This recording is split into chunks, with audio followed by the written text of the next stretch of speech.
નમસ્કાર વિદ્યાર્થી મિત્રો. ધોરણ 12 કોમર્સ અર્થશાસ્ત્ર વિષયમાં પ્રકરણ 8 કૃષિ ક્ષેત્ર.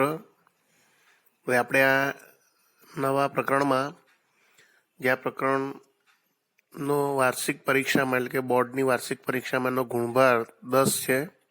આ પ્રકરણમાંથી 10 ગુણનું પૂછાય છે, જેમાંથી 5 ગુણના પ્રશ્નો પણ પૂછાય છે, 3 ગુણના પ્રશ્નો પણ પૂછાય છે. હવે આ પ્રકરણમાં કૃષિ ક્ષેત્ર, અત્યાર સુધી આપણે જે પ્રકરણ 7 સુધીનો અભ્યાસક્રમ કર્યો એમાં ગરીબી, બેકારી, વસ્તી વધારો, આ બધી જે સમસ્યાઓનો બેન્કિંગ ક્ષેત્રની વાત કરીએ આપણે, બરાબર. હવે અહીંયા આગળ આપણા દેશનું સૌથી મહત્ત્વનું ક્ષેત્ર એટલે કે કૃષિ ક્ષેત્ર, કે ભાઈ ભારતીય અર્થતંત્ર ખેતી ક્ષેત્ર પર આધારિત છે. એટલે કે ભારતની ખેતી પ્રધાન દેશ કહેવામાં આવે છે. શા માટે? એટલે અહીંયા આગળ અભ્યાસ આપણે કૃષિ ક્ષેત્રનો કરવો જરૂરી બને છે. કૃષિ ક્ષેત્ર, આ પ્રકારના મહત્ત્વના મુદ્દાની વાત કરીએ તો કે કૃષિ ક્ષેત્રનું મહત્ત્વ આપણે સૌથી પહેલાં જોઈશું કે ભારતને ખેતી પ્રધાન દેશ શા માટે કહેવામાં આવે છે. ખેતીના મહત્ત્વને આધારે ભારતમાં કૃષિ ક્ષેત્ર એ અર્થતંત્રની કરોડરજ્જુ કહેવાય છે. શા માટે? એની ચર્ચા કરીશું. ત્યારબાદ ભારતમાં કૃષિ ક્ષેત્રની વર્તમાન સ્થિતિ શું છે, આજે ખેતી ક્ષેત્ર કેટલું મહત્ત્વ ધરાવે છે, એના વિશેની વાત કરીશું. નીચી ખેત ઉત્પાદકતા માટેના કારણો, કે ભાઈ ભારતમાં દુનિયાના આજે વિકસિત દેશોની તુલનામાં ખેતી ક્ષેત્રે ઉત્પાદકતા નીચી જોવા મળે છે. તો એના માટે જવાબદાર કારણો કયા કયા છે? તેના કારણો અહીં આગળ 3 રીતે વહેંચવામાં આવેલા છે: સંસ્થાકીય પરિબળો, ટેકનોલોજીકલ પરિબળો અને અન્ય પરિબળો. તો એ પરીક્ષામાં પણ એ રીતે અલગ અલગ પ્રશ્ન પૂછાતો હોય છે. એની ચર્ચા આપણે કરીશું મોટા પ્રશ્ન તરીકે. ત્યારબાદ કૃષિ ક્ષેત્રે ઉત્પાદકતા વધારવી હોય તો શું કરવું જોઈએ, એટલે કે ખેત ઉત્પાદકતા વધારવા માટેના ઉપાયો. એ પણ ઉપાયો અહીંયા આગળ 3 રીતે સૂચવવામાં આવ્યા છે: સંસ્થાકીય સુધારાઓ, ટેકનોલોજીકલ સુધારાઓ તેમજ અન્ય સુધારાઓ. ત્યાર પછી વર્તમાન સમયમાં જે ખેતી ક્ષેત્રમાં સુધારા થયા બાદ વર્તમાન ખેતી એ આધુનિક ખેતી તરીકે ઓળખાય છે. જેમાં આધુનિક ખેતી એટલે શું એનો ખ્યાલ, કે જેમાં સૌથી મહત્ત્વનો ખ્યાલ છે હરિયાળી ક્રાંતિ, કે ભાઈ ભારતમાં હરિયાળી ક્રાંતિ જોવા મળે છે કૃષિ ક્ષેત્રે. તો હરિયાળી ક્રાંતિ એટલે શું એનો ખ્યાલ આપણે ચર્ચા કરીશું. હવે આ પ્રકરણની અંદર આ વર્ષે 2021ની પરીક્ષામાં આ પ્રકરણમાંથી રદ કરેલા છે કેટલાક મુદ્દા. તો આ મુદ્દા વિદ્યાર્થી મિત્રો, આ 3 મુદ્દા તમે અંડરલાઈન કરી રાખજો કે પૂછાવાના નથી: પાકની ફેરબદલી, પાક સંરક્ષણ અને કૃષિ સંશોધન. આ 3 મુદ્દા આ પ્રકરણમાંથી રદ કરવામાં આવેલા છે. બાકીના તમામ મુદ્દાઓ પૂછાવાના છે અને આપણે એની ચર્ચા કરીશું. હવે પ્રસ્તાવનાની વાત કરીએ તો કે પ્રસ્તાવનામાં એમ કહે છે કે ભારતમાં કૃષિ ક્ષેત્ર, આજે કૃષિ ક્ષેત્ર દુનિયાના તમામ અર્થતંત્રમાં ખૂબ જ અગત્યનું ગણવામાં આવતું ક્ષેત્ર છે. તમામ અર્થતંત્ર એટલે કે વિશ્વના દરેક દેશોમાં કૃષિ ક્ષેત્ર મહત્ત્વ ધરાવે છે. આજે દુનિયાના વિકસિત દેશો હોય કે વિકાસશીલ દેશો, આ તમામ દેશોમાં કૃષિ ક્ષેત્ર મહત્ત્વ ધરાવે છે. કારણ કે અહીંયા લોકોને સૌથી મહત્ત્વની જરૂરિયાત ખોરાક, આ જરૂરિયાત કૃષિ ક્ષેત્ર દ્વારા પૂરી પાડવામાં આવતી હોય છે. એટલે દરેક દેશોમાં કૃષિ ક્ષેત્ર મહત્ત્વનું હોય છે, બરાબર. આ ક્ષેત્ર દ્વારા દેશની વસ્તીને અનાજ, શાકભાજી, ફળફળાદી, ફૂલો જ નહીં પરંતુ ઉદ્યોગો માટે કાચો માલ પણ પૂરો પાડવામાં આવે છે. એ દ્રષ્ટિએ વિશ્વના તમામ દેશોમાં તે કૃષિ ક્ષેત્ર મહત્ત્વનું ગણાય છે. દુનિયાના દરેક દેશની કૃષિ ક્ષેત્રની ક્ષમતા કેવી તો કે જુદી જુદી હોય છે. હા, આપણે એમ કહીએ કે ભારત એ કૃષિ પ્રધાન દેશ છે અને અમેરિકા એ ઉદ્યોગ પ્રધાન દેશ છે. તો એનું કારણ કે ભારતની જે ક્ષમતા છે એ કૃષિ ક્ષેત્ર માટેની વધુ છે. જ્યારે અમેરિકામાં કૃષિ ક્ષેત્રે ઉત્પાદન થતું હોય છે, બરાબર, તેમજ ઉદ્યોગ ક્ષેત્રે પણ ઉત્પાદન થતું હોય છે. તો ત્યાં ઔદ્યોગિક અનુકૂળતાઓ વધુ હોવાને કારણે ઉદ્યોગ પ્રધાન દેશ તરીકે ઓળખાતો હોય છે. બરાબર. આમ દરેક દેશમાં કૃષિ ક્ષેત્રની ક્ષમતા જુદી જુદી હોય છે. તે જુદા જુદા પ્રમાણમાં ઉત્પાદન, રોજગારી અને આવક સર્જન કરી આપતું જોવા મળે છે. તો આવું કંઈક આપણે પ્રસ્તાવનામાં જોવા મળે છે. હવે અહીંયા આગળ ભારતમાં કૃષિ ક્ષેત્રનું મહત્ત્વ, વિદ્યાર્થી મિત્રો, કૃષિ ક્ષેત્રનું મહત્વ આપણે બે રીતે જોઈશું કે અહીંયા આગળ તમને આવા બે પ્રકારના પ્રશ્નો પૂછાતા હોય છે.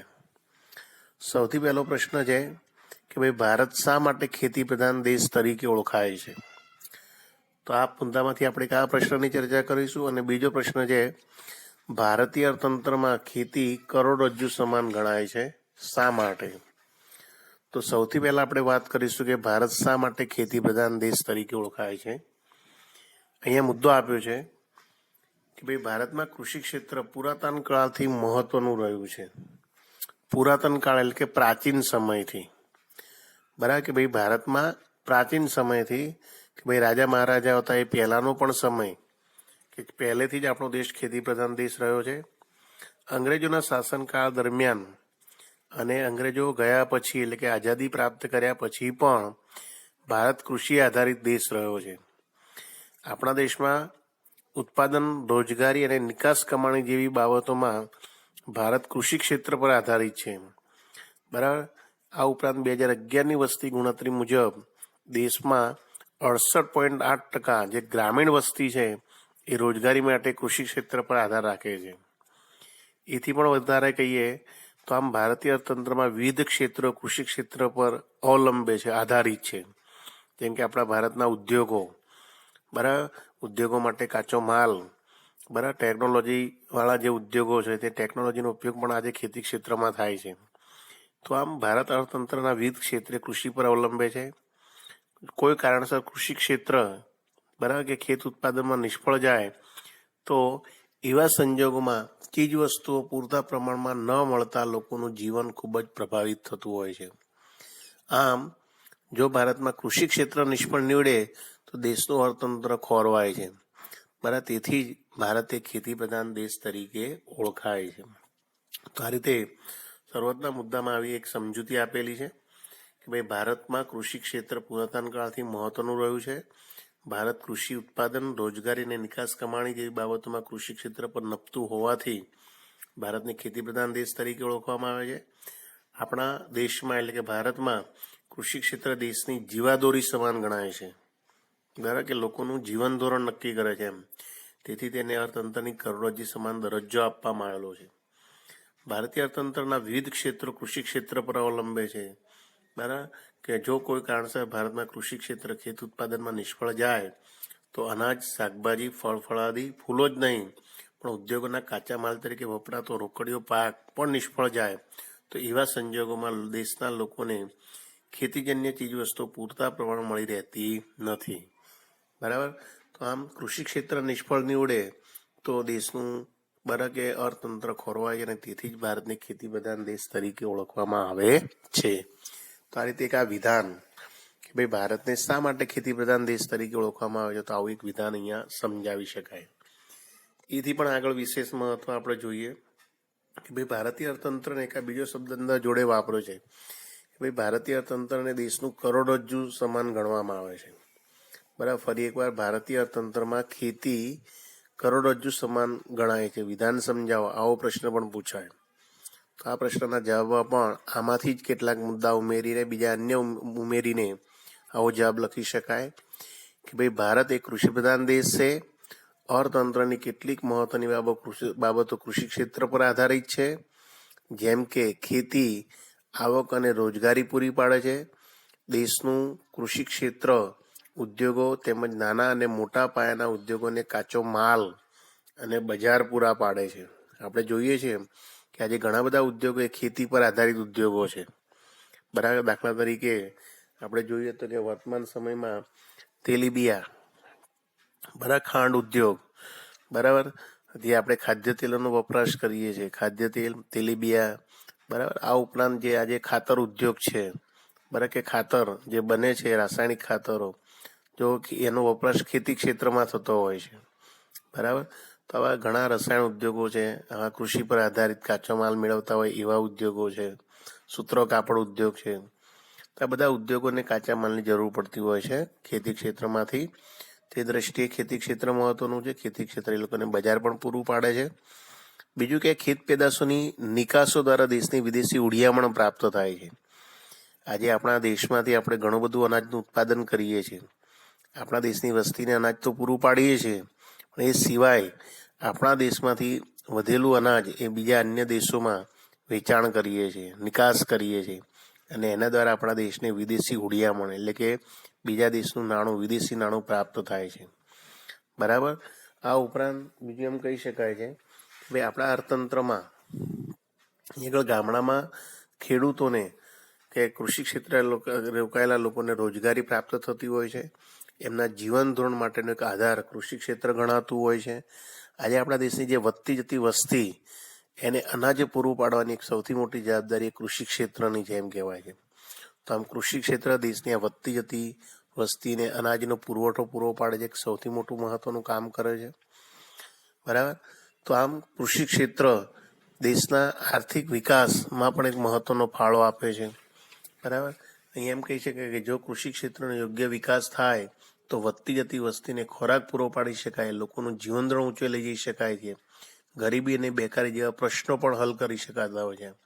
આમ કૃષિ ક્ષેત્રનો વિકાસ થવાથી અર્થતંત્રની આવક વધતા બચત અને મૂડીરોકાણનું પ્રમાણ પણ વધી શકે છે. સરકારની કરવેરાની આવકમાં પણ વધારો થઈ શકે છે. બરાબર કે ગ્રામીણ વિસ્તારમાં આજે પણ મહેસૂલી આવકો પ્રાપ્ત થતી હોય છે. એ મહેસૂલી આવકને કારણે પણ અહીં આગળ દેશની સરકારને આવક પ્રાપ્ત થતી હોય છે. આમ ભારતીય અર્થતંત્રમાં કૃષિ ક્ષેત્ર બરાબર એ દેશના અર્થતંત્રની સફળતા અને નિષ્ફળતાની પારાશીશી છે. દેશની આર્થિક પ્રગતિ કૃષિ ક્ષેત્રની આ રીતે પ્રગતિ સાથે સંકળાયેલી છે. અને આમ જો ભારતમાં અર્થતંત્રમાં કૃષિ ક્ષેત્ર ખૂબ જ મહત્વ ધરાવતું હોવાને કારણે કૃષિ ક્ષેત્ર દેશના અર્થતંત્રનું કરોડરજ્જુ સમાન ગણવામાં આવે છે. તો આમ ભારતીય અર્થતંત્રમાં ખેતી ક્ષેત્ર ખૂબ જ મહત્વ ધરાવે છે. તો આના ઇમ્પોર્ટન્સ આવા મુદ્દા પાડીને જવાબ તમે લખી શકો. નાખો જવાબ આ રીતે કૃષિ ક્ષેત્ર દેશના અર્થતંત્રનું કરોડરજ્જુ શા માટે કહેવાય છે એનો જવાબ લખી શકાય. તો વિદ્યાર્થી મિત્રો, અહીંયા આગળ આપણે 2 પ્રશ્નોની ચર્ચા કરી છે કે ભાઈ સૌથી પહેલા ભારતમાં ખેતી ક્ષેત્ર અથવા તો કે ભારત શા માટે ખેતી પ્રધાન દેશ તરીકે ઓળખાય છે, તો આપણે એની વાત કરી. અને બીજો સવાલ છે કે ભારતીય અર્થતંત્રમાં ખેતી કરોડરજ્જુ સમાન ગણાય છે, શા માટે, તો એની ચર્ચા કરી.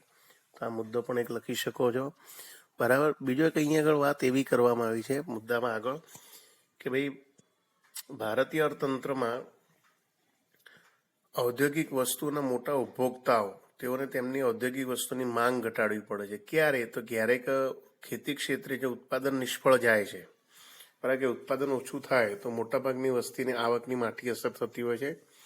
દેશની મોટાભાગની વસ્તીને બરાબર કે ભાઈ ઔદ્યોગિક વસ્તુઓ પણ એના લીધે મોંઘી પડતી હોય છે અને ઔદ્યોગિક વસ્તુની માંગ ઘટતી હોય છે. તો આમ કૃષિ ક્ષેત્ર નિષ્ફળ જાય તો એની અસર ઉદ્યોગો પર થતી હોય છે.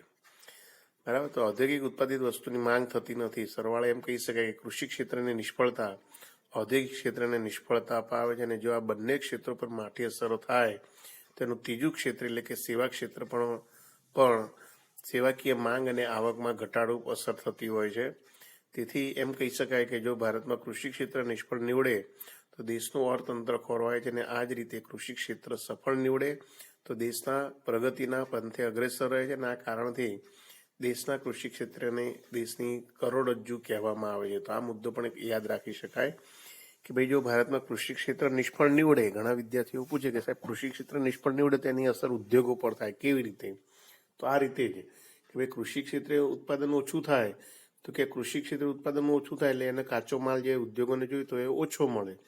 એટલે કે ઉદ્યોગોને કાચો માલ ઓછો મળે અથવા કાચો માલ ન મળતો હોવાને કારણે એની કિંમતો વધે. ઉત્પાદન થયું ન હોવાને કારણે કાચો માલ ઊંચી કિંમતે પ્રાપ્ત થાય. એટલે ઉદ્યોગોને પૂરતો કાચો માલ મળતો ન હોય એને કારણે જે ઔદ્યોગિક ચીજ વસ્તુઓ છે એનું ઉત્પાદન ઓછું થાય, પરિણામે ઔદ્યોગિક ચીજ વસ્તુની માંગ પણ ઓછી થાય, એની કિંમતો પણ વધતી હોય છે. એટલે માંગ ઓછી થાય એટલે ઔદ્યોગિક વસ્તુની માંગ ઘટાડતા હોય છે લોકો, જેને કારણે એક તરફ ઉદ્યોગોને ઓછો કાચો માલ મળતો હોય છે અને બીજી બાજુ ઔદ્યોગિક ઉત્પાદિત વસ્તુની માંગ થતી નથી. પરિણામે ઔદ્યોગિક ક્ષેત્રે પણ નિષ્ફળતા મળતી હોય છે. આમ કૃષિ ક્ષેત્ર નિષ્ફળ જાય તો એની સીધી અસર ઉદ્યોગ ક્ષેત્ર પર થતી હોય છે. અને જો ઉદ્યોગ ક્ષેત્ર નિષ્ફળ જાય તો ત્રીજું ક્ષેત્ર સેવા ક્ષેત્ર કે જેમાં સંદેશાવ્યવહાર, વાહન વ્યવહાર, અન્ય હેરફેર થતી હોય છે. બરાબર એવા ક્ષેત્ર પર પણ એની અસર થતી હોય છે. તો આમ આપણા દેશના અર્થતંત્રનો આધાર ખેતી ઉપર જ રહેલો હોવાથી ખેતી ક્ષેત્ર એ અર્થતંત્રની કરોડરજ્જુ સમાન તરીકે ઓળખવામાં આવે છે. આવો એક મુદ્દો સમજાવી શકો તમે. બીજું કે ભાઈ ભારતમાં 1956 એટલે કે બીજી પંચવર્ષીય યોજનાથી બરાબર કે ઔદ્યોગિકરણના પ્રયત્નો કરવામાં આવી રહ્યા છે. ભારત સરકારે ઔદ્યોગિકરણ માટે કરેલા પ્રયત્નો છતાં આજે પણ ભારત ખેતી પ્રધાન અર્થતંત્ર તરીકે ઓળખાય છે.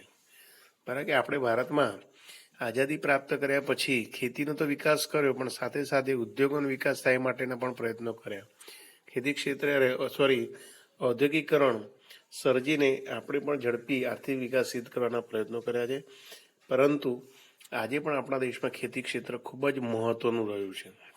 આયોજનના પરિણામ સ્વરૂપે ખેતી ક્ષેત્ર પર ઉત્પાદન, આવક, રોજગારી, નિકાસ કમાણી વગેરે પર નિર્ભરતા આજે ઘટી છે. એટલે આજે ધીમે ધીમે કૃષિ ક્ષેત્રનું મહત્વ થોડુંક ઘટ્યું છે. બરાબર કેમ? કારણ કે ઉદ્યોગનો વિકાસ થયો હોવાને કારણે. આમ ભારતના અર્થતંત્રનો વિકાસ દર આજે કૃષિ ક્ષેત્રના વૃદ્ધિના દર પર આધાર રાખે છે. એટલે આજે પણ કૃષિ ક્ષેત્ર ભલે એનું મહત્વ રોજગારીની દ્રષ્ટિએ, બરાબર આવકની દ્રષ્ટિએ ઘટ્યું હોય, પરંતુ આજે પણ કૃષિ ક્ષેત્ર બરાબર કે ખૂબ જ મહત્વનું પાયાનું ક્ષેત્ર કહેવાય છે. અને ઉદ્યોગની સાથે ખેતી ક્ષેત્ર પણ મહત્વનું ગણાય છે. તો અહીંયા આગળ આપણે આ બે પ્રશ્નોની ચર્ચા પૂરી કરી વિદ્યાર્થી મિત્રો, કે ભાઈ ભારતમાં કૃષિ ક્ષેત્રનું મહત્વ સમજાવો એવો પ્રશ્ન પૂછો તો આ બધા મુદ્દા તમે લખી શકો. અને ભારત ખેતી પ્રધાન દેશ શા માટે કહેવાય છે એનો જવાબ સમજ્યા. ભારતીય અર્થતંત્રમાં ખેતી ક્ષેત્ર અર્થતંત્રની કરોડરજ્જુ શા માટે કહેવાય છે એના વિશે આપણે ચર્ચા કરી. હવે નેક્સ્ટ લેક્ચરમાં આપણે ભારતમાં કૃષિ ક્ષેત્રની વર્તમાન સ્થિતિ, જે આખો પ્રશ્ન 5 ગુણમાં પૂછાય છે એની ચર્ચા આપણે નેક્સ્ટ લેક્ચરમાં કરીશું. તો આજે આ પ્રશ્નમાં આપણે જે બે મુદ્દાની ચર્ચા કરી, બરાબર, બે ટૂંકા પ્રશ્નો અને આખો પ્રશ્ન ભેગું કરવાની શોર્ટ નોટ, તો આ પ્રકારના જે પ્રશ્નો છે એ લખી અને તૈયાર કરી જવાય. નેક્સ્ટ લેક્ચરમાં આપણે નવા પ્રશ્નની ચર્ચા કરીશું. Okay, thank you.